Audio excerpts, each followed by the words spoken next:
Welcome back to Elusive Escapes. Today we're in Osaka, Japan, the city of neon lights, crazy good street food, and a buzzing nightlife scene. But beyond the energy of Dotonbori, there are secret spots that most visitors completely overlook, and that's what we are going to visit today. We are starting our journey from a spot that is off the usual tourist trail and is so serene and picturesque, you'll wonder why it's not in every Osaka travel guide out there. The Sumiyoshi Taisha and the Red Sorihashi Bridge. Sumiyoshi Taisha is one of the oldest and most significant Shinto shrines in all of Japan. But what really makes this place unforgettable is what greets you the moment you arrive: the striking Red Sorihashi Bridge. This bridge doesn't just look cool, it means something. Built in a dramatic high arch shape to represent a rainbow, it's the kind of spot where time slows down, the vibe gets real peaceful, and your camera roll instantly fills up. Crossing it feels like entering another world, which is kind of the point. It's symbolic, a way to leave behind the everyday and step into the sacred. Sumiyoshi Taisha itself is calm, beautiful, and very local in feel. It's not as flashy as other temples you might see in Kyoto or Tokyo, but that's the charm. Think stone lanterns, mossy paths, and quiet courtyards surrounded by leafy trees. The architecture here follows a uniquely Japanese style too. No Chinese influence like you'll see in many other shrines. That's rare, and it gives Sumiyoshi Taisha a personality all its own. Now let's talk logistics. Getting to Sumiyoshi Taisha is super easy. Just hop on the Nankai line and get off at Sumiyoshi Taisha Station. The shrine is right across the street, you can't miss it. Entry is completely free and it's open daily. For the best atmosphere, try visiting early in the morning or just before sunset. That's when the light hits the bridge just right, casting reflections on the water and giving the whole area this peaceful golden glow. All in all, this spot is more than just a photogenic bridge or a historic shrine. It's a gateway into the spiritual heart of Osaka, and honestly, it sets the tone perfectly for the rest of your city adventure. Alright, after soaking in all that peace and beauty at the shrine, let's change the vibe and get ourselves the best castle view in town. Time to head up to one of Osaka's coolest rooftops, the Bluebird's Rooftop Terrace. Now, Osaka Castle. Of course you've heard of it. It's kind of the city's star landmark, massive, majestic, and packed with history. But here's the thing, everyone goes to the castle. Crowds, tour groups, kids on field trips, selfie sticks galore. If you want that perfect uninterrupted view of the castle, complete with food, a drink in hand, and zero chaos, then you're heading to the Bluebird's Rooftop Terrace. Tucked just a short walk from the castle grounds, you'll find a building that might not scream best viewpoint in the city at first glance. This is Maraza Osaka-jo, housed in a historic old military building that's been totally reimagined. Inside, there's a little bit of everything: restaurants, quirky souvenir shops, cafes, and even a samurai experience if you're feeling bold. But the real secret sits right on top. Bluebird's Rooftop Terrace gives you an unbeatable panoramic angle of Osaka Castle that's basically postcard perfect. And the best part, no elbowing through a crowd to get it. The terrace is stylish, relaxed, and lined with tables where you can chill, sip something cold, and just take it all in. If you're here during cherry blossom season or at golden hour, this view is pure magic. Now there are a couple of ways to enjoy the rooftop. If you're feeling fancy or just hungry, you can reserve a spot for the buffet lunch or dinner. But if you're more about the views than the feast, there's a casual entry option, a small ticket that gets you access to the terrace and includes one drink. Honestly, that's a steal for the view alone. Just note, this rooftop isn't open all year round. It runs seasonally from March 1st to October 10th, and hours are split between lunchtime 11 a.m. to 3:30 p.m. and evening 5 p.m. to 10 p.m. Getting here is super straightforward. If you're already visiting Osaka Castle, it's just a short stroll over. Otherwise, hop off the JR Loop line at Osaka Jokoen Station, then it's about a 10-minute walk. Since we're already hanging out next to Osaka Castle, why only look at the history when you can literally step into it? Let's go become samurai for a day. Yep, armor, sword, the whole deal. Samurai training experience.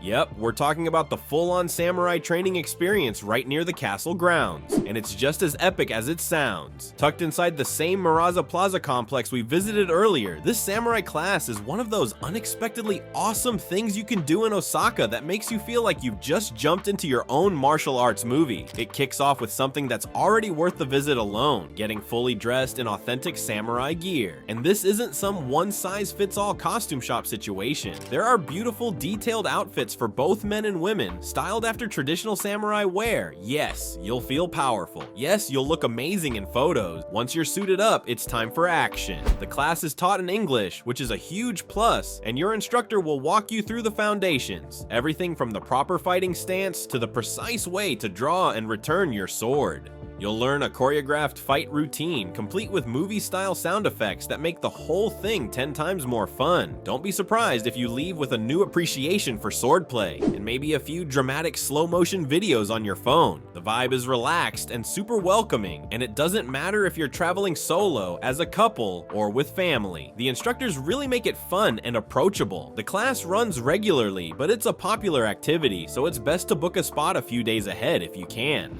The price is reasonable for what you get, and it's honestly one of the more unique experiences you'll find in Osaka. If you don't speak Japanese, no worries. Google Chrome can usually translate their website just fine, or you can ask your hotel staff to help book it for you. They're used to it. To get there, hop off at Osaka Joken Station on the JR Loop line, then walk through the scenic Castle Park to Muraza Plaza. It's a great indoor option too if you're looking to escape the heat or rain. After all that sword swinging, you'll probably want to swap warrior mode for something a little more delicious. And what better way than rolling sushi with a local chef in her home, wearing a kimono no less. Sushi in a kimono.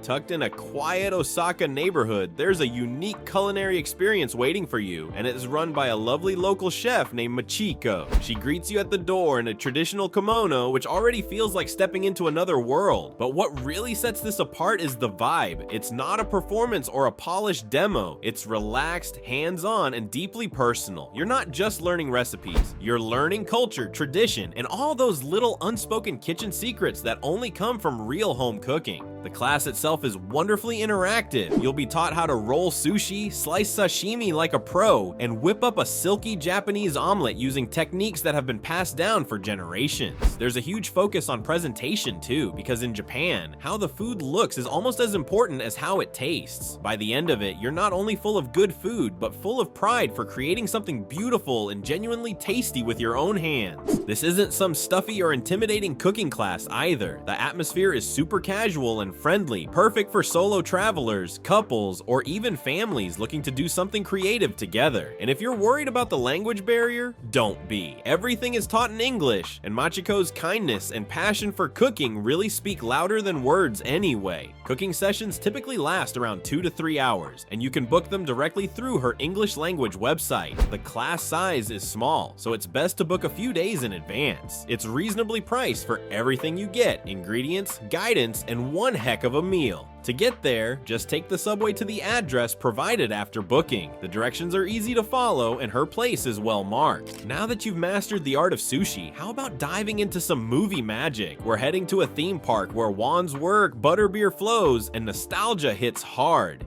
Hidden gems in Universal Studios Japan.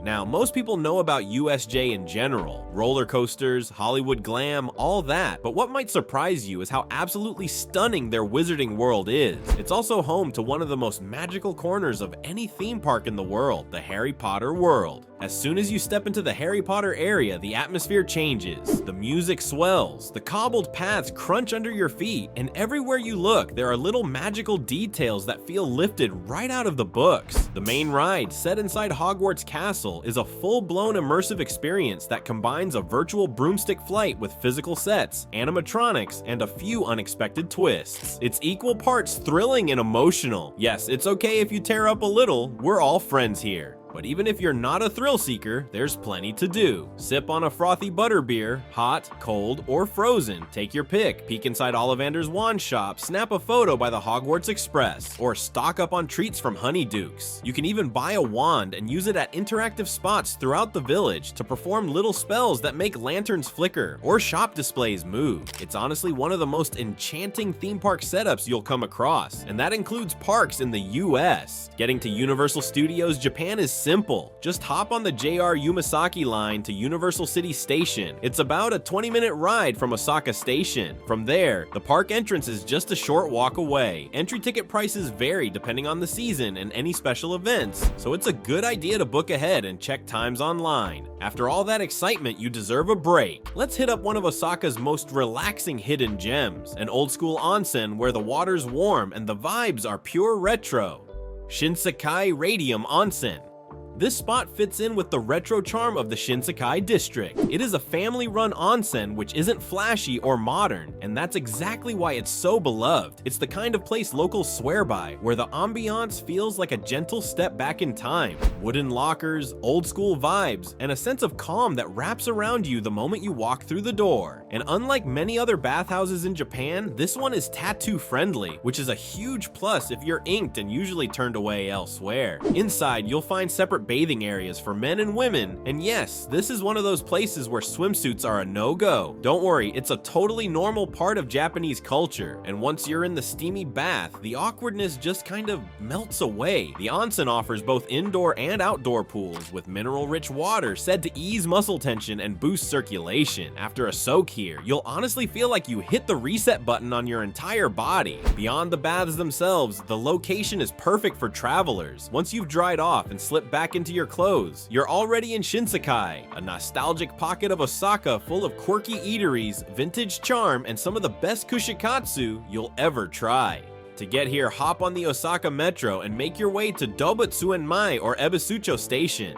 From there, it's a short stroll through the neon-lit streets until you reach this hidden gem of tranquility. Entry is super affordable, and they even provide towel sets if you didn't pack your own. No need for a reservation, just show up, rinse off, and soak the stress away. Feeling recharged? Good, because we're waking up early for something really special, a peaceful Buddhist morning service that gives you a whole new perspective on the city. Eizendo Temple Morning Service.